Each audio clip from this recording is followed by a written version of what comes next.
Pada suatu masa setelah wafatnya Nabi Muhammad, muncul seorang pria bernama Ahmad bin Ziyad yang lahir di sebuah desa kecil di Jazirah Arab. Sejak kecil, Ahmad dikenal sebagai anak yang cerdas dan pandai berbicara. Namun, sifatnya yang ambisius dan haus akan perhatian seringkali membuatnya berselisih dengan orang-orang di sekitarnya. Ahmad tumbuh dalam lingkungan yang penuh pergolakan. Perpecahan politik dan agama melanda tanah Arab setelah wafatnya Rasulullah. Di tengah kekacauan ini, banyak orang yang mencari jalan untuk merebut kekuasaan atau menciptakan pengaruh. Ahmad melihat peluang itu. Ia mulai memanfaatkan kepandaiannya berbicara untuk memikat hati orang-orang di sekitarnya. Saat Ahmad menginjak usia dewasa, ia mulai menyampaikan gagasan-gagasan yang berbeda dari ajaran Islam yang diajarkan Nabi Muhammad. Ia berbicara tentang wahyu-wahyu yang diklaimnya ia terima, mengaku sebagai penerus Nabi. Dengan retorika yang kuat, ia berhasil menarik perhatian sekelompok kecil pengikut dari masyarakat yang kebingungan dan mudah terpengaruh oleh janji-janji perubahan. Kalian telah melihat kezaliman para pemimpin kalian. Aku datang untuk membawa keadilan dan kebenaran baru. Serunya pada suatu hari di hadapan kerumunan kecil di pasar desa. Namun, klaim Ahmad bukanlah hal yang diterima begitu saja. Para ulama dan pemimpin setempat segera menentangnya. Mereka mengingatkan masyarakat bahwa Nabi Muhammad adalah nabi terakhir, sebagaimana disebutkan dalam Al-Quran. Ahmad bin Ziyad tak gentar. Ia terus menyebarkan ajarannya, berpindah-pindah dari satu suku ke suku lain. Ia menjanjikan kekayaan, kemenangan, dan kehidupan yang lebih baik bagi siapa saja yang mau mengikutinya. Beberapa suku kecil yang merasa kecewa dengan kepemimpinan pusat akhirnya bergabung dengannya. Namun, kabar tentang aktivitas Ahmad sampai ke telinga Khalifah Abu Bakar As-Siddiq.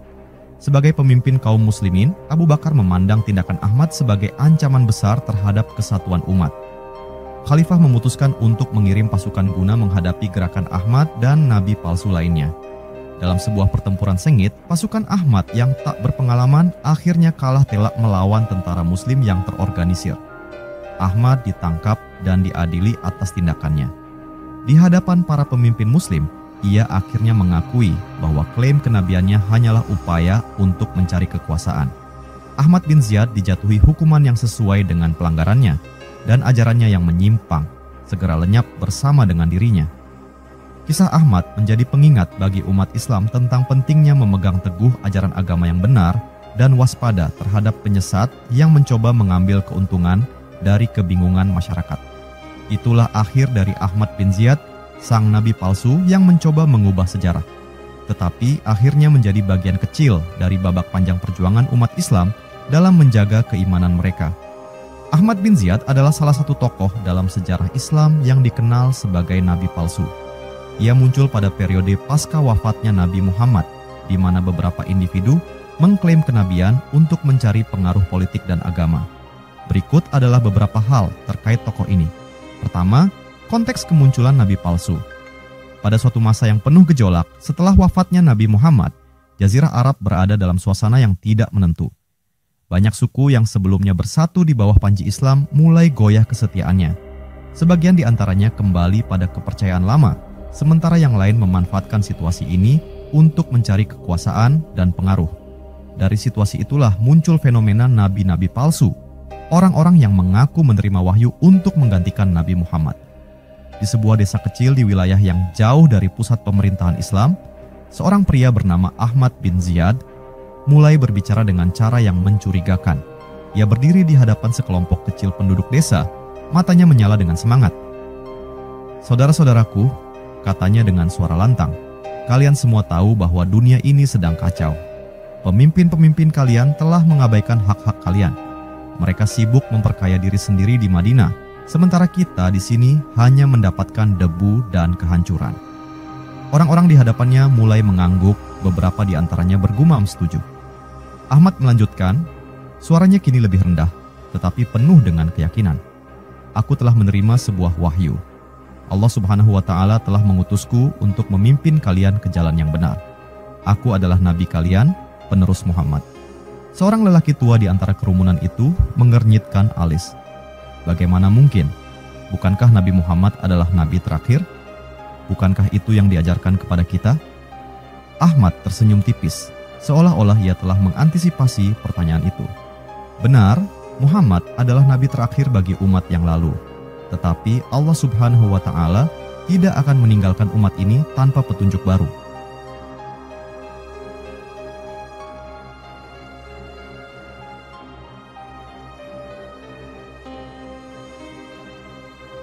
Aku adalah petunjuk itu.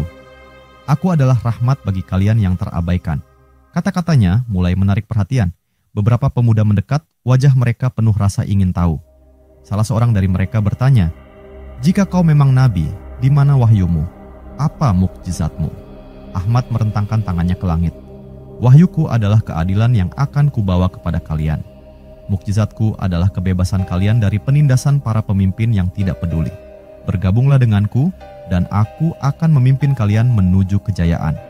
Namun, tidak semua orang terpengaruh. Seorang wanita paruh baya berdiri dan berbicara dengan lantang. "Apa kau pikir kami begitu mudah tertipu? Ajaran Muhammad sudah sempurna. Apa yang kau katakan hanyalah omong kosong untuk mencuri kekuasaan." Ahmad menatap wanita itu dengan tajam, tetapi tidak membalasnya. Sebaliknya, ia kembali memusatkan perhatian pada mereka yang ragu, mencoba meyakinkan mereka dengan kata-kata yang penuh janji. Kabar tentang Ahmad bin Ziyad dan klaim kenabiannya menyebar dengan cepat. Sebagian orang mengikuti dia karena tergiur dengan janji-janji perubahan, tetapi banyak pula yang menentangnya. Ketegangan memuncak ketika berita ini sampai ke telinga Khalifah Abu Bakar di Madinah.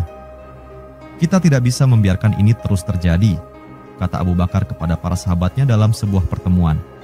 "Mereka yang mengaku nabi setelah Muhammad adalah ancaman bagi persatuan umat. Kita harus bertindak cepat sebelum ajaran sesat ini menyebar lebih jauh." Pasukan pun dikirim untuk menghadapi Ahmad bin Ziyad. Dalam sebuah pertempuran sengit, kelompok Ahmad yang tidak berpengalaman hancur di tangan pasukan Muslim. Ahmad sendiri ditangkap, dan ketika dihadapkan ke pengadilan, ia akhirnya mengakui bahwa klaim kenabiannya hanyalah tipu muslihat untuk mendapatkan kekuasaan. "Maafkan aku," kata Ahmad dengan suara gemetar di hadapan para hakim. "Aku hanya ingin mereka mendengarku. Aku hanya ingin menjadi seseorang yang berarti." Namun, kesalahan besar itu tidak dapat dimaafkan. Ahmad dihukum sesuai dengan tindakannya, dan kisahnya menjadi pengingat abadi bagi umat Islam tentang pentingnya menjaga keimanan dan tidak mudah terpengaruh oleh penyesat. Kisah ini mencerminkan bagaimana masa-masa sulit dapat memunculkan tokoh-tokoh yang mencoba memanfaatkan kebingungan orang banyak demi keuntungan pribadi. Namun, kekuatan iman dan persatuan selalu mampu mengatasi tantangan seperti ini. Kedua, klaim kenabian. Pada suatu sore yang tenang di sebuah desa kecil di pinggiran Jazirah Arab, orang-orang berkumpul di sebuah lapangan luas. Di tengah keramaian, berdiri seorang pria bernama Ahmad bin Ziyad. Dengan jubahnya yang berwarna putih bersih, ia tampak seperti seorang pemimpin karismatik. Sorot matanya tajam, dan senyumnya menyiratkan keyakinan yang dalam. Hari itu, Ahmad telah memutuskan untuk mengumumkan sesuatu yang akan menggemparkan seluruh desa. "Saudara-saudaraku," ujarnya lantang, suaranya menggema hingga ke ujung lapangan. "Dengarkan aku, kita hidup di masa yang penuh kegelapan. Keadilan telah hilang, dan kebenaran hanya menjadi cerita masa lalu. Tapi aku diutus untuk membawa cahaya kembali kepada kalian." Orang-orang mulai berbisik satu sama lain. "Apa maksudnya?" Seorang pemuda bertanya dengan nada penasaran. Seorang wanita tua di barisan depan menatap Ahmad dengan mata penuh curiga. Ahmad melanjutkan, kali ini suaranya lebih rendah namun penuh emosi. "Aku telah menerima wahyu. Allah Subhanahu wa Ta'ala telah memilihku sebagai utusannya untuk membawa kalian ke jalan yang benar. Aku adalah nabi kalian." Suasana berubah tegang. Beberapa orang menatapnya dengan terkejut, sementara yang lain mengerutkan kening. Seorang pria tua, seorang tokoh terpandang di desa itu, melangkah maju. "Apa yang kau katakan, Ahmad? Bukankah Muhammad adalah nabi terakhir? Bukankah itu yang diajarkan kepada kita?" Ahmad tidak gentar. Ia menatap pria itu dengan penuh keyakinan. "Benar, Muhammad adalah nabi terakhir yang membawa syariat. Namun, aku adalah penerusnya. Allah Subhanahu wa Ta'ala mengutusku untuk menyempurnakan jalan yang telah Dia mulai. Ini adalah takdirku." Seorang pemuda bernama Karim yang sejak awal merasa curiga, maju dengan wajah serius. "Jika kau benar-benar nabi, tunjukkan pada kami tanda kenabianmu. Apa mukjizatmu, Ahmad?" Ahmad tersenyum tipis, lalu menjawab dengan nada penuh percaya diri. Mukjizatku bukan seperti yang kalian harapkan. Aku adalah pembawa keadilan dan kebenaran. Mukjizatku adalah menyatukan kalian yang telah tercerai-berai, mengembalikan kehormatan yang telah direnggut dari kita. Kerumunan mulai terbagi. Beberapa orang tampak terpesona oleh kata-kata Ahmad, sementara yang lain semakin skeptis. Seorang wanita paruh baya di sudut lapangan berdiri dan berseru, "Kau hanya ingin kekuasaan, Ahmad. Kau ingin kami tunduk padamu, bukan pada Allah Subhanahu wa Ta'ala." Ahmad menoleh ke arah wanita itu, ekspresinya berubah tajam.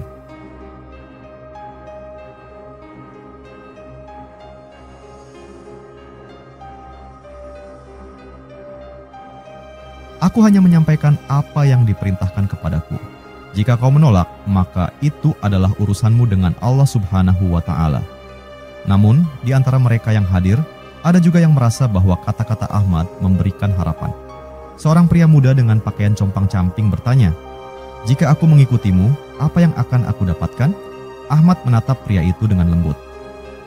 "Kau akan mendapatkan keadilan, kebebasan, dan kemuliaan. Kau akan menjadi bagian dari umat yang dipilih oleh Allah Subhanahu wa Ta'ala." Malam itu, sebagian orang mulai mengikuti Ahmad, terpesona oleh janji-janji yang ia tawarkan. Namun, kabar tentang klaim kenabian Ahmad menyebar dengan cepat ke wilayah lain, termasuk ke Madinah. Khalifah Abu Bakar yang mendengar berita ini segera mengumpulkan para sahabat untuk membahas langkah selanjutnya. "Ini tidak bisa dibiarkan," kata Khalifah Abu Bakar dengan tegas. "Setiap orang yang mengaku nabi setelah Muhammad adalah ancaman bagi Islam. Kita harus segera bertindak." Pasukan Muslim pun dikirim untuk menghadapi Ahmad bin Ziyad. Perlawanan Ahmad, meskipun berapi-api, tidak mampu bertahan lama melawan kekuatan pasukan Muslim yang terlatih. Ahmad akhirnya ditangkap dan klaim kenabiannya pun runtuh. Ia diadili dan dihukum atas tindakannya, sementara para pengikutnya kembali ke jalan yang benar. Kisah Ahmad bin Ziyad menjadi pelajaran bagi umat Islam bahwa iman harus selalu dijaga dari klaim palsu yang mencoba menggoyahkan kebenaran. Ketiga, peristiwa terkait. Malam itu, angin gurun bertiup kencang membawa debu yang menyelimuti sebuah perkemahan kecil di tepian bukit. Ahmad bin Ziyad duduk di tengah lingkaran para pengikutnya. Sorot matanya menyiratkan kepercayaan diri yang tak tergoyahkan. Di sekitarnya, suara bisik-bisik pengikutnya saling bersahutan, membicarakan rencana besar yang akan mereka laksanakan. "Besok adalah saatnya," ujar Ahmad dengan nada rendah namun penuh wibawa. "Kita akan menantang mereka yang menolak kebenaran ini. Allah Subhanahu wa Ta'ala telah memberikan aku misi untuk memimpin kalian, dan kita tidak akan mundur." Seorang pemuda bernama Khalid, salah satu pengikut yang paling setia, mengangguk dengan penuh semangat. "Kami siap, wahai Nabi kami. Tapi, apakah kita benar-benar bisa melawan mereka?" Pasukan dari Madinah terkenal kuat dan terorganisir. Ahmad tersenyum samar, matanya memandang jauh ke arah cakrawala. "Jangan takut, Khalid. Mereka mungkin punya kekuatan, tapi kita punya kebenaran di pihak kita. Kemenangan ada di tangan Allah Subhanahu wa Ta'ala." Namun, tidak semua pengikutnya sepenuh hati mempercayai kata-katanya. Seorang lelaki tua bernama Haris berdiri dari tempat duduknya, wajahnya penuh keraguan. "Ahmad, aku telah mendengar dari para pedagang yang datang hari ini. Pasukan Madinah sudah bergerak ke arah kita. Mereka tidak akan menunjukkan belas kasihan. Apa engkau yakin ini jalan yang benar?" Ahmad menatap Haris dengan tajam, nadanya berubah lebih tegas. "Haris, jika kau ragu, maka kau tidak layak untuk menjadi bagian dari ini. Allah Subhanahu wa Ta'ala telah memilihku untuk membawa kalian keluar dari penindasan, dan aku tidak akan mundur hanya karena rasa takut." Malam itu, meski keraguan mulai muncul di hati beberapa pengikutnya, mereka tetap bersiap untuk menghadapi apa yang akan datang. Pagi menjelang dengan cepat dan debu gurun kembali beterbangan ketika pasukan Ahmad bertemu dengan pasukan Muslim yang dikirim dari Madinah. Pasukan Muslim dipimpin oleh seorang komandan muda yang bijaksana bernama Zaid, berdiri dengan barisan yang teratur. Zaid melangkah maju, menaiki kudanya, dan menyerukan kepada pasukan Ahmad, "Wahai kaum yang telah tersesat, kembalilah kepada Allah Subhanahu wa Ta'ala dan ajaran Nabi Muhammad. Berhentilah mengikuti orang yang menipu kalian dengan klaim palsunya." Ahmad melangkah maju dari barisannya dengan ekspresi yang penuh amarah. "Zaid, Kau bicara seolah-olah kau tahu kehendak Allah Subhanahu wa Ta'ala, tapi aku yang telah menerima wahyunya. Aku adalah nabi yang diutus untuk menyelamatkan umat ini." Zaid menatapnya dengan penuh iba. "Ahmad, kau telah menyesatkan dirimu sendiri dan lebih buruk lagi, kau telah menyesatkan orang-orang ini. Allah Subhanahu wa Ta'ala telah menyempurnakan agamanya dengan Muhammad sebagai nabi terakhir. Kembalilah dan kami akan memaafkan kalian." Namun Ahmad tidak mau mundur. Ia mengangkat pedangnya ke udara. "Jika kalian ingin kami tunduk, kalian harus mengalahkan kami." Benturan pedang terdengar memekakan telinga ketika kedua pasukan bertempur. Pasukan Ahmad yang hanya terdiri dari petani dan penggembala tidak mampu menghadapi disiplin dan kekuatan pasukan muslim yang terlatih. Dalam beberapa jam, barisan mereka tercerai-berai. Ahmad sendiri dikepung oleh pasukan Zaid. Dengan pedang di tangannya, ia bertempur hingga akhirnya kudanya tersungkur. Ahmad ditangkap dan dihadapkan kepada Zaid.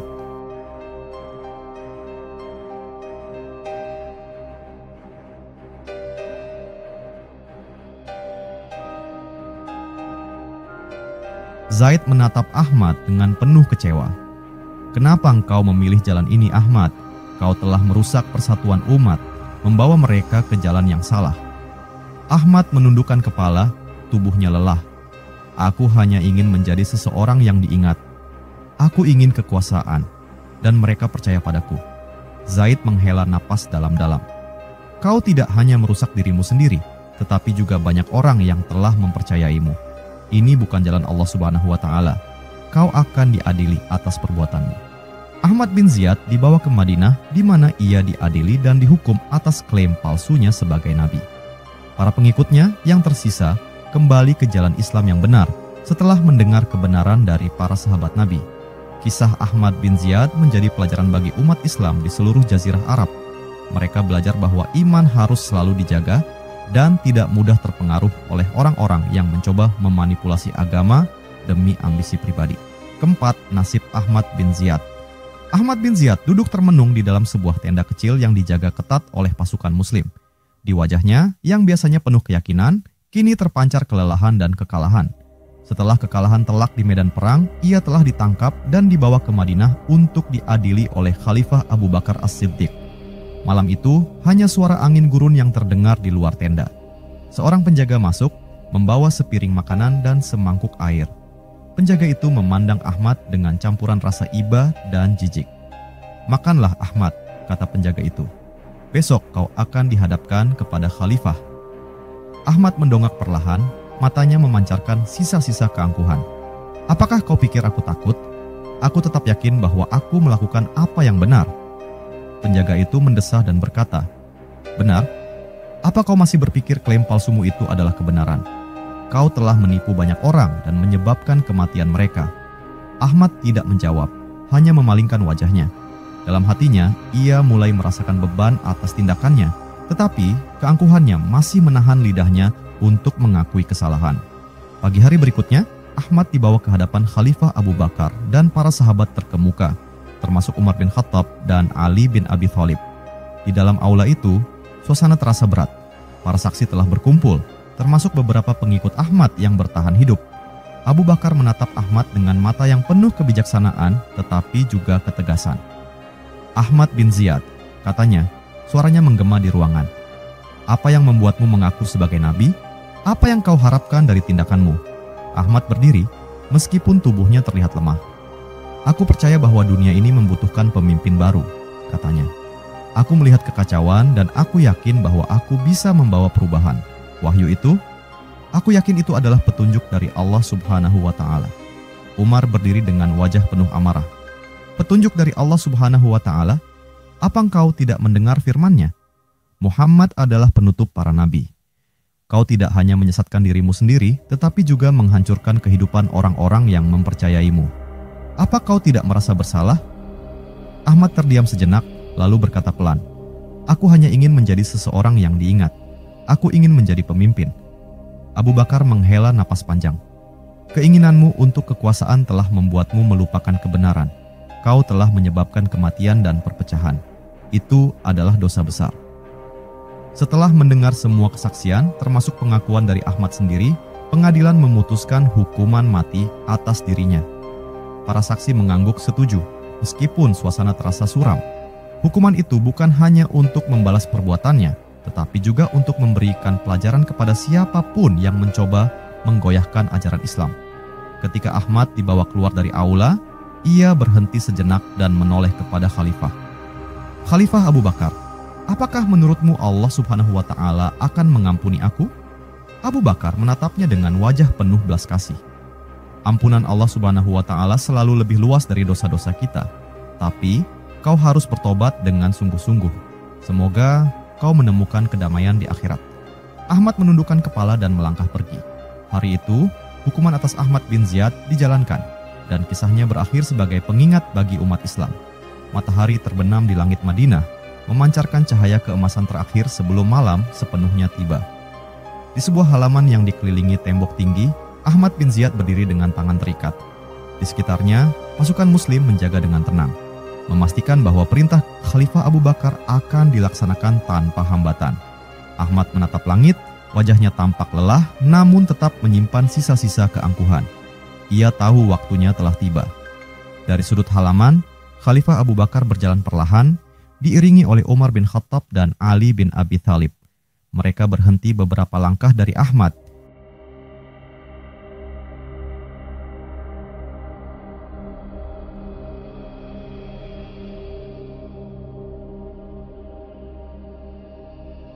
Ahmad bin Ziyad, ujar Abu Bakar dengan suara tenang namun tegas.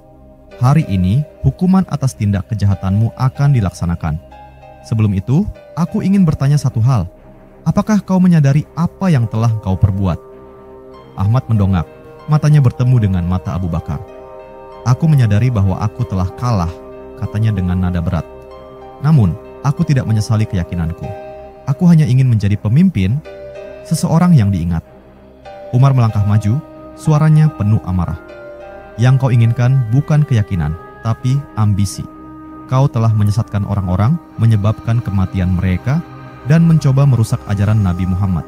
Apa kau tidak merasa bersalah atas semua itu? Ahmad terdiam, lalu menarik napas dalam. Mungkin aku salah, tapi aku percaya Allah Subhanahu wa Ta'ala akan menghakimi aku lebih adil daripada manusia. Ali bin Abi Thalib menatap Ahmad dengan pandangan penuh kebijaksanaan. Ampunan Allah Subhanahu wa Ta'ala selalu terbuka, Ahmad. Tetapi engkau telah menyalahgunakan kepercayaan orang-orang. Ini bukan hanya tentang dirimu, tetapi tentang kerusakan yang kau timbulkan. Ahmad mengangguk perlahan. Jika ini akhirnya, aku menerimanya. Aku hanya ingin dunia mengingat namaku, meski dalam kehancuran. Ahmad dibawa ke tengah halaman. Pasukan Muslim membentuk lingkaran dan suasana menjadi hening.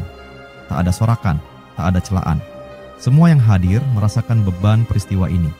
Ketika Algojo mengangkat pedangnya, Ahmad menutup matanya sejenak. Dalam keheningan itu, ia berbisik pelan, "Ya Allah Subhanahu wa Ta'ala, jika aku salah, ampuni aku. Jika aku benar, buktikanlah di akhirat nanti." Dalam hitungan detik, pedang Algojo meluncur tajam, dan tubuh Ahmad rebah ke tanah. Suasana tetap sunyi, hanya terdengar desiran angin yang membawa debu gurun ke udara.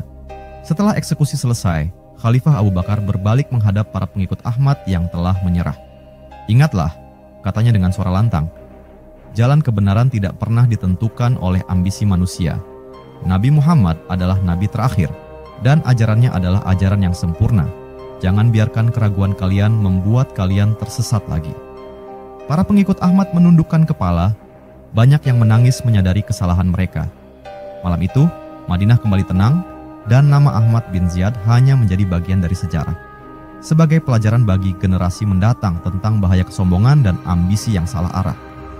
Kisah ini menjadi pelajaran besar bagi umat, bahwa keimanan harus selalu dijaga dari ambisi pribadi dan kebohongan yang mengatasnamakan agama. Persatuan umat Islam pun kembali kokoh setelah ujian berat ini berlalu. Kemunculan tokoh seperti Ahmad bin Ziyad menekankan pentingnya persatuan dalam Islam dan penolakan terhadap klaim-klaim yang bertentangan dengan ajaran pokok agama. Kisah Ahmad bin Ziyad, sang nabi palsu, adalah salah satu babak penting dalam sejarah Islam yang menyimpan pelajaran berharga bagi umat Muslim. Di balik kemunculannya sebagai seorang yang mengaku nabi, terdapat rangkaian peristiwa yang menggambarkan bahaya ambisi tanpa batas, penyalahgunaan agama, dan pentingnya menjaga persatuan umat. Ahmad bin Ziyad adalah cerminan dari seorang manusia yang terjebak dalam keinginan untuk diakui dan dihormati. Ambisinya untuk menjadi seseorang yang diingat membawanya pada jalan yang salah, mengaku sebagai nabi demi kekuasaan. Pelajaran bagi umat muslim di sini adalah untuk selalu memeriksa niat di balik tindakan. Islam mengajarkan bahwa keikhlasan dan ketundukan kepada Allah Subhanahu wa taala adalah inti dari segala amal. Ambisi yang tidak dikendalikan oleh iman dapat membawa kehancuran, baik bagi diri sendiri maupun bagi orang lain. Kemunculan Ahmad bin Ziyad dan nabi palsu lainnya pada masa awal Islam adalah ancaman serius terhadap persatuan umat. Klaim-klaim palsu ini memecah belah masyarakat, menciptakan keraguan, dan melahirkan konflik. Khalifah Abu Bakar As-Siddiq dalam memerangi nabi-nabi palsu menunjukkan bahwa menjaga kesatuan umat adalah prioritas utama. Kaum muslim diajarkan untuk tidak mudah terpengaruh oleh janji-janji kosong atau pemimpin yang menyesatkan. Persatuan di bawah ajaran yang benar adalah benteng utama dari kekuatan Islam. Kisah ini juga menekankan pentingnya memiliki pemahaman agama yang kuat. Banyak pengikut Ahmad yang tertipu oleh kata-kata manisnya karena kurangnya pengetahuan mereka tentang ajaran Islam. Dalam situasi seperti ini, penting bagi umat muslim untuk mempelajari agama dengan baik agar tidak mudah terombang-ambing oleh ajakan yang bertentangan dengan Al-Quran dan Sunnah. Sebagaimana disebutkan dalam firman Allah Subhanahu wa ta'ala, dan barang siapa yang menentang Rasul setelah jelas kebenaran baginya dan mengikuti jalan yang bukan jalan orang-orang mukmin, kami biarkan ia dalam kesesatan yang telah dipilihnya itu, dan kami masukkan ia ke dalam neraka jahanam, dan itu seburuk-buruk tempat kembali. Surah An-Nisa, ayat 115.